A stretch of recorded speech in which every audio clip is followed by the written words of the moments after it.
This year, alongside the World Health Assembly in May, we launched our new Healthy Aging and Prevention Index, which ranks 153 countries on 6 healthy aging metrics. So this includes lifespan, health span, work span, income, environmental performance, and happiness. So for the first time, we can actually track progress comparing whether countries have improved or dropped between 2019 and 2022. So in other words, we can get a good picture of where, for instance, the UK was pre-pandemic and where we as a country have ended up after it. So the UK's global ranking has remained unchanged at 14. So that's ranking 14 out of 153 countries. Essentially, we're saying that people are living longer, healthier, and richer lives, but we are unhappier and we're working less in a country that is less environmentally sustainable than before.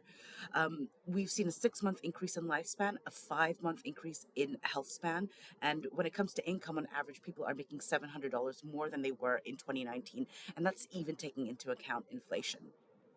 Conversely, what we're seeing is a drop in work span by 6 months. So that's the average number of years someone's expected to be economically active between the ages of 15 and 65 is now just over 31 years. Happiness has also dropped. So countries are ranked on a scale of 0 to 10. The UK has dropped by 0.5 points. And when it comes to environmental performance, so countries are ranked on a scale of 0 to 100, and the UK has dropped by 3.6 points.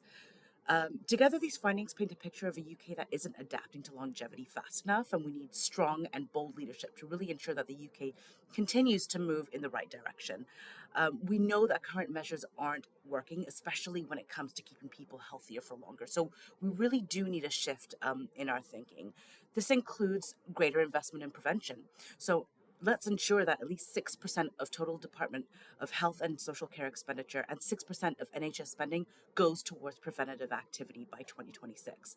There should also be a shift in resources from secondary and acute care to primary and community-based care. We also need government to have a bigger role in keeping its citizens healthy. So we need to be taking forward initiatives that include minimum alcohol pricing, sugar taxes, and compulsory reformulation of foods high in fat, sugar, and salt. We also need to think outside the box. So create an innovation fund to develop and scale initiatives to get the UK moving. This is really essential if we want to shrink that 19-year difference in healthy life expectancy that we're currently seeing between the least and most deprived areas of the country.